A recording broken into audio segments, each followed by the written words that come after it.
All right, let's start with defining what a vector is. And you can think of a vector as simply a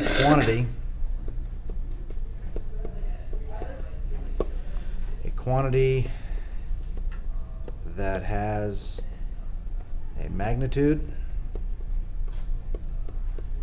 I'm going to put in parentheses. Another way of thinking of magnitude is strength.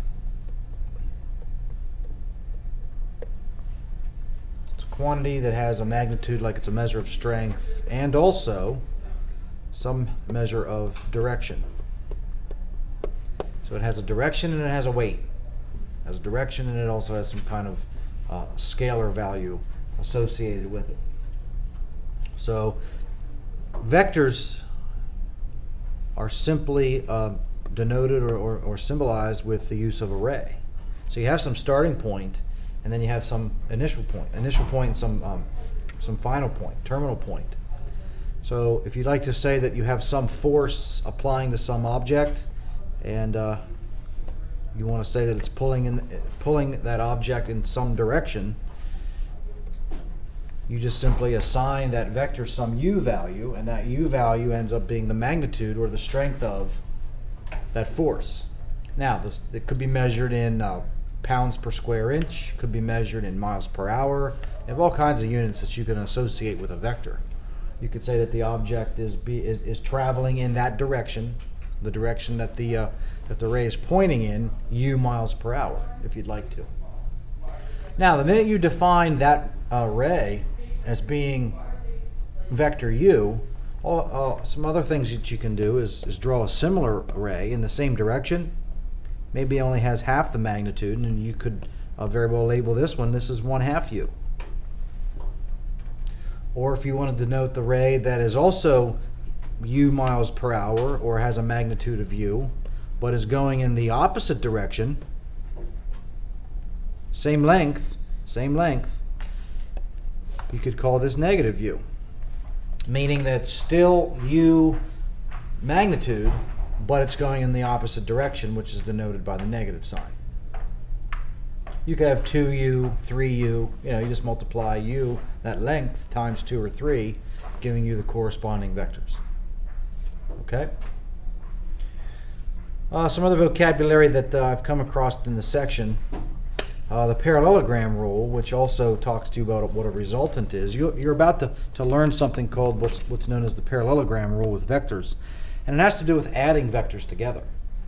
Let's say you have some object that's stationary, and then at the same time you have two forces pulling on the same object. And let's say that one force is pulling the object in that direction with that magnitude, and at the same time a second force is pulling on the same object in that direction with that magnitude. What's the overall result? What's the overall effect happening to this object?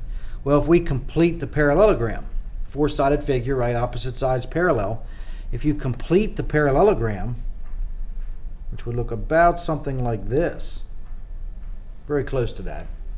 Now draw the diagonal in. That diagonal is what we call the resultant. And that is the overall effect.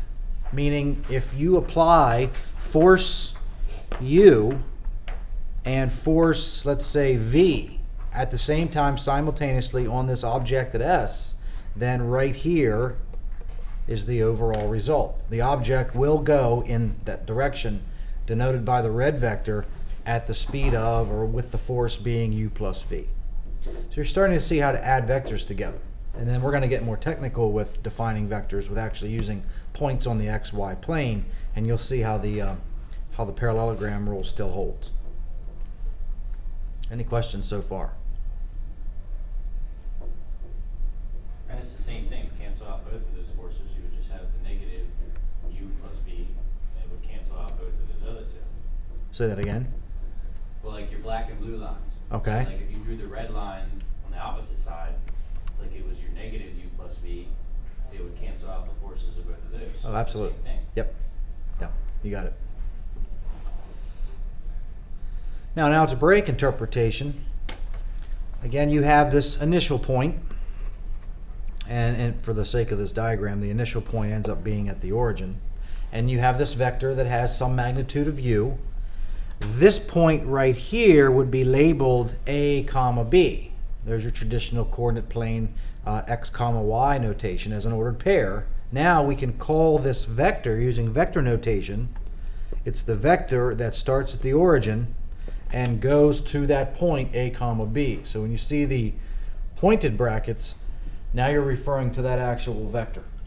So vector u in our diagram is the same thing, or we will use this interchangeable notation from simply talking vector in terms of its magnitude versus a vector in terms of where its final ending point is located, starting at the origin.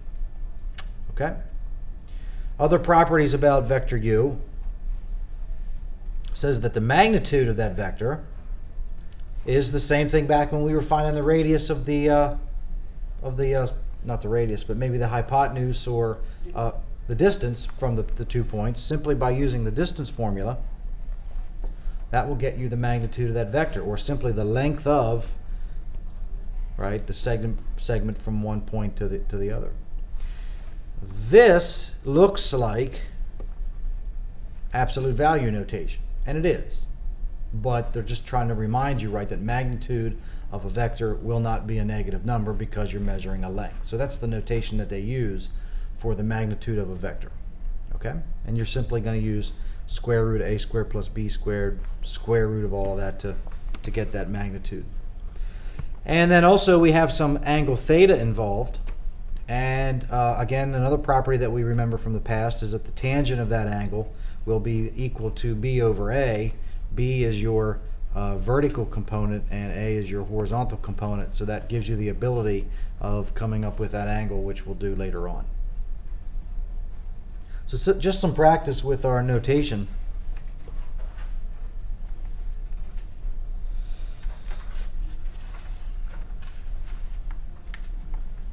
We know that as it was earlier problems dealt with, instead of the magnitude being in terms of the absolute value of u, that notation being used with the horizontal component and the vertical component.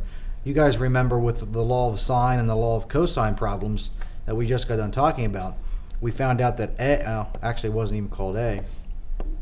X was equal to r cosine theta, and y we found by taking r sine theta, right? So we're just modifying those two equations to come up with these two when talking about vectors. R is the same thing as the magnitude, and a and b are the same thing as your point x comma y was in the past.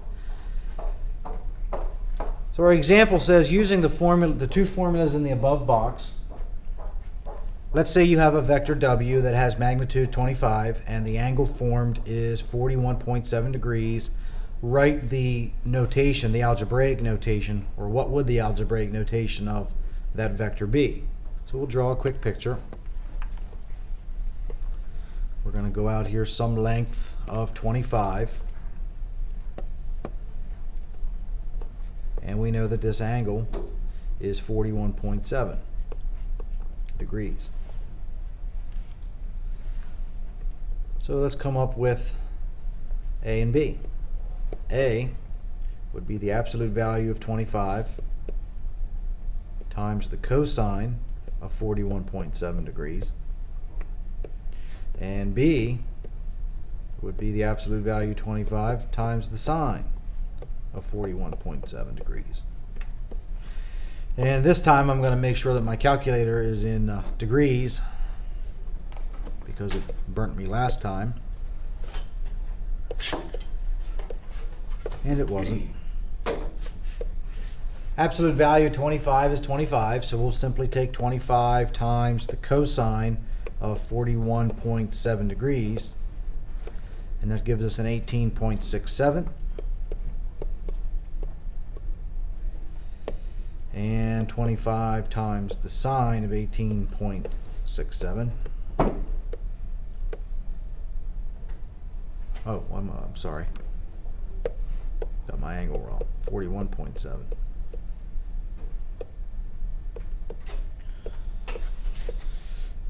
$16.63. So how do we write our final answer? We would say that this vector in the other notation, the algebraic notation, would be the vector that goes from the origin 0, 0 to the point 18.67, comma 16.63. And you put that in the pointy brackets.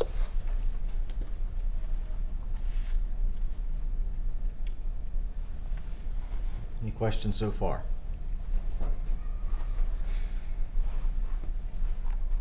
Now they want you to go in the other direction. They want you to take these, they want you to simplify these vectors.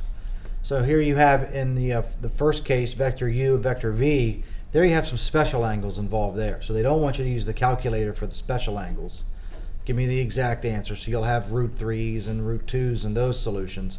The bottom one, however, 280 degrees is not a special angle, so you'll have to use your calculator for the last one. So go ahead and just simplify those as to what you think they may be.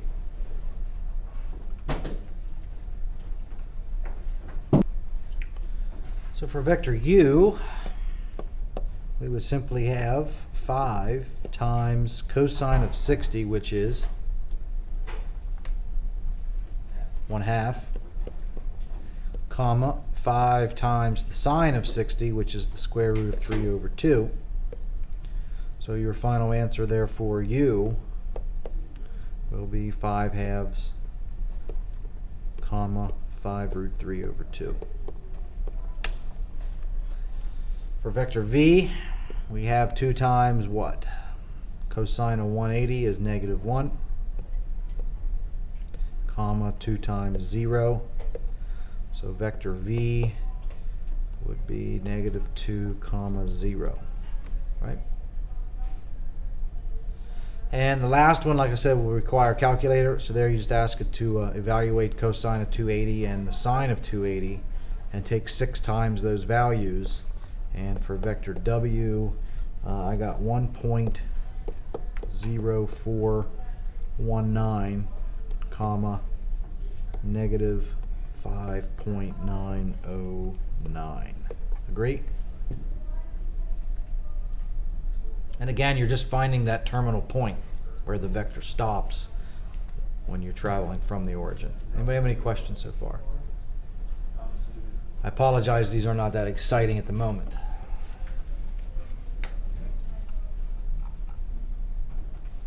Now we'll make it exciting. Again, I'm going to give you a head start with this problem. This problem says that you have 2 forces of 15 and 22 newtons acting on a point in the plane. If the angle between the forces is 100 degrees, find the magnitude of the red vector. Find the length of the red vector, right? That's pretty much what they're asking you to come up with. So when you had those triangle problems, solve the triangles. What did you use in a side angle side situation to come up with the third side? Law of cosines.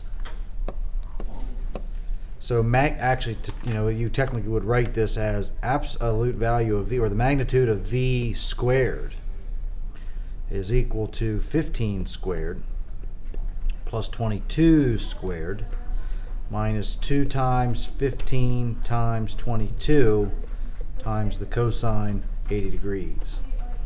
Right? Use your law of cosines. So we end up with 15 squared plus 22 squared minus 2 times 15 times 22 times the cosine of 80. And remember, this is magnitude squared. So we have to turn around and take the square root of that. So square root of previous answer, 24.38. Magnitude 24.38, and this would be newtons. Can you put up the calculator again? Yep. 'Cause mine was...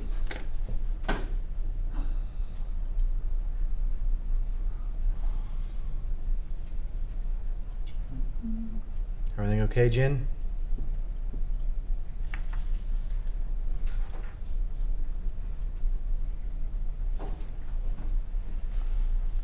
Are you in degrees?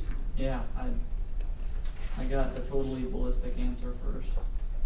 Then I put it to radians, and it was still totally ballistic. Then I figured out I had a negative instead of a -2. Oh, you were getting an error then. No, it was giving me Oh, weird. a long number. Any other questions? Technical difficulties?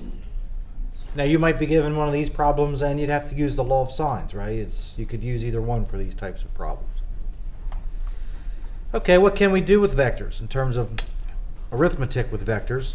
If you want to add two vectors together, simple enough. You add the horizontal components together and you add the vertical components together.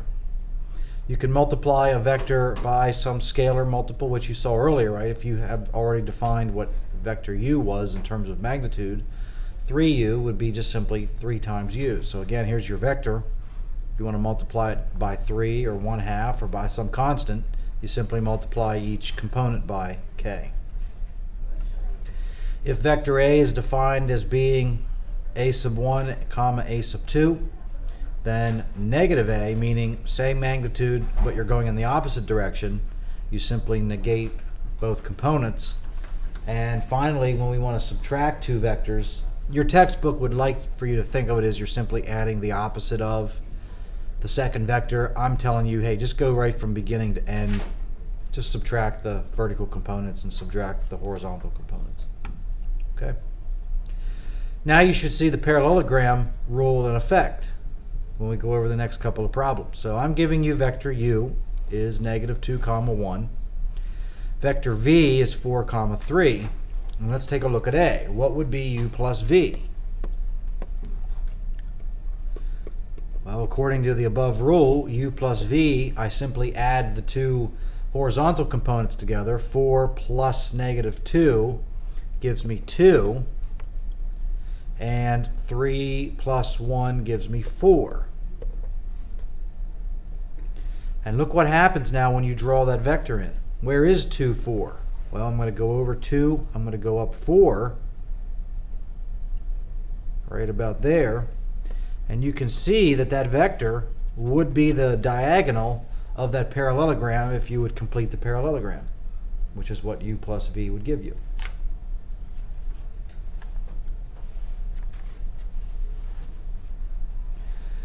What about B?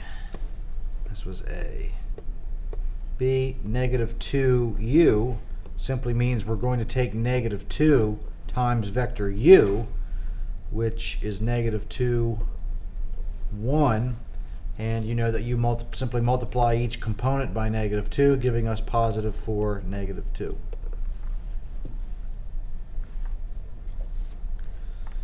C, we're being asked to find 4u minus 3v. And order of operations still apply. We need to do the multiplication part first before we do the subtraction part. So 4u would be -8 comma 4. And we're going to subtract vector 3v. 3v would be 12 comma 9. And then to get our final answer, we'll subtract the horizontal components. So -8 minus 12 would be a -20, and a 4 minus 9 would be a -5. And there's your answer to C. So that whole section you could pretty much, label arithmetic of vectors. Add, subtract, multiply. Really, there isn't any division. You would just multiply by a reciprocal if you had to. But just like when you learn in college algebra, you had functions. When you first learned functions, you learned how to add, subtract, multiply, and divide functions. So there was your operations on functions. And then you had that weird would come along. It was called function composition.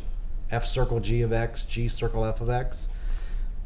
Something similar is about to happen. Here are your fundamental arithmetic or operations on vectors. Add, subtract, multiply, scalar multiplication. Really no division here. And now you're going to be introduced to a operation solely for vectors, and that's coming up down here. It's called the dot product. And dot product doesn't simply mean that you're going to have to multiply. I mean, there is multiplication involved, but it's more than just multiplying. And yet again, you're going to get a third way that we can denote a vector. And that's called putting it in terms of unit vectors. So if we define a unit vector to be the vector that has magnitude 1, then two very useful unit vectors are defined as following. We're going to let vector I be a unit vector on the horizontal, and we're going to let vector j be how many unit vectors that we have going vertically. So I, keep in mind, is horizontal, vector j is vertical. So they're going to throw another type of notation at you yet. Here's the one that you just learned. With the picture on the right-hand side, you know that vector u would be the same thing as the vector 3, 4. Well, now that what they're saying is, this means you have 3 unit vectors going horizontally, and you have 4 unit vectors going vertically, so why can't we call it 3i plus 4j? And you can.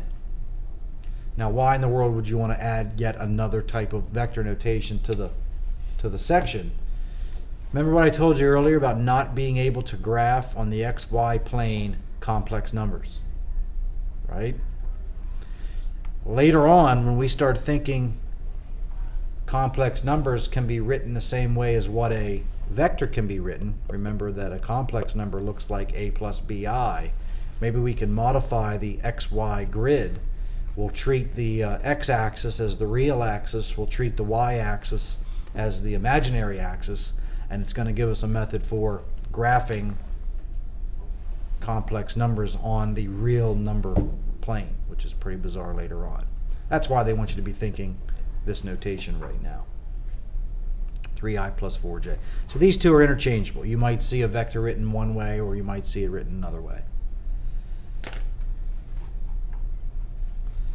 So the what they call the ij form for vectors, if you're given vector v is a comma b, then another way that you could write vector v is simply a times I plus b times j. Now, dot product. The dot product of two vectors is not a vector. The dot product of two vectors gives you a real number. A lot like maybe you can think of the terms of the sine and the cosine functions, right? You give it an angle, it kicks out a real number. Well, the dot product, you give it two vectors, it's going to kick out a real number. And I'm about to show you what that real number, or what purpose this real number has. What's it actually going to tell you? So here's how you actually come up with what's called the dot product. Here's dot product notation.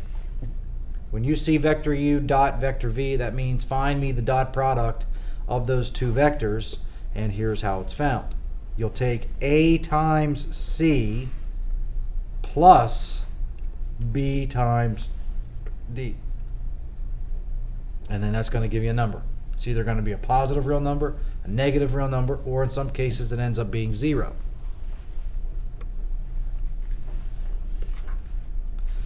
Properties of the dot product, just call out a couple of these. A is simply telling you the dot product is commutative. The dot product, you can apply the distributive property to it, and it holds. In either direction. Both of those are implying distributive property works in either direction. The dot product between a vector and itself is the same thing as the magnitude of the vector squared. Kinds of questions you'll be asked is dealing with the geometric interpretation of dot product. Here are two equivalent forms of coming up with the dot product. You have the one above as well. You also know that dot product between u and v is a times c plus b times d. There's your algebraic interpretation. Here's another way of getting the dot product between two vectors. If you know the magnitude of u and you know the magnitude of v, you multiply them together, simply multiply the angle that's between those two vectors, right here, and that's a second way of getting the dot product. Now, What your textbook is trying to tell you is you most likely will not be using this version of the formula. What they did was take the equation on the left, solve it for cosine theta, giving you this guy over here on the right-hand side. This is the one that you're going to be using 9 times out of 10. It's because they want to know what type of angle is between your two vectors. Is it an acute angle? Is it a right angle? Or is it an obtuse angle? And this is simply how you'll use your dot product. If your dot product, meaning this value, is positive, then the angle between the two vectors is acute. If it's equal to 0, you have a right angle. Special word for that I'm going to write here in a minute as soon as I think about how to spell it. And if your dot product is negative, then it's going to be an obtuse angle. If you get this middle situation where your dot product ends up being a right angle, then you say that the two vectors are orthogonal. So if you see that come across your online homework, are these two vectors orthogonal? All they want to know is, do they form a right angle? And you'll run the dot product on them, and if you get 0, then the answer is yes. Used in space, used in physics all the time. You know, they want to know what kind of angle is happening there between two vectors.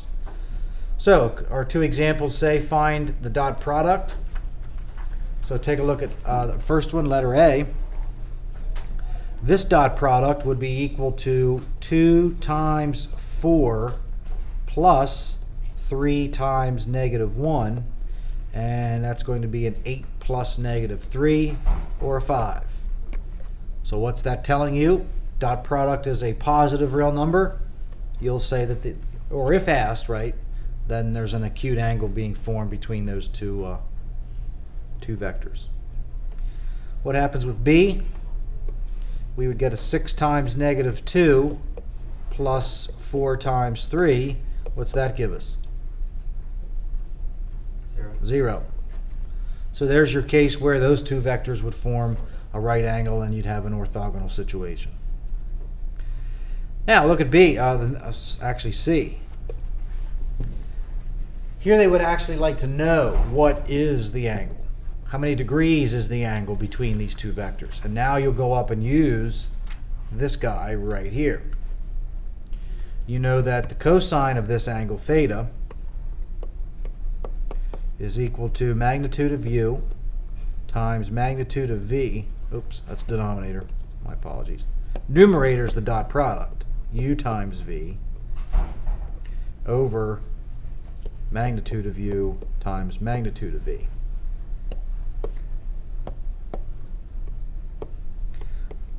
Let's do the numerator first. Let's do the dot product of those two vectors. So that would be 3 times 2 plus 4 times 1.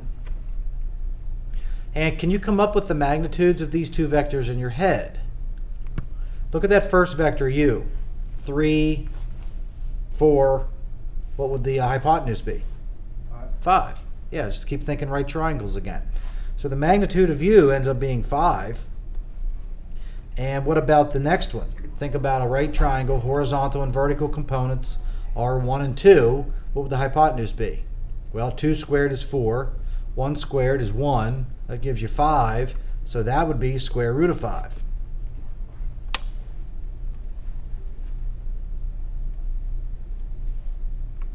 So far, up top, what do we have? We have a 6 plus 4, that's a 10, over 5 root 5. And we can simplify that as 2 over the square root of 5. And remember what we're after here. We're saying that the cosine of this angle is 2 over the square root of 5. So let's run to our calculator. And by the way, that's positive, right? We should end up with an acute angle. So calculator, inverse cosine, 2 over square root of 5. And we get the angle to be a 26.6 degree angle. So just know in some cases they're going to simply ask you acute, obtuse, right. What type of angle is it? And then with other problems you'll see here that they actually want to know what the angle is between the two. Any questions there?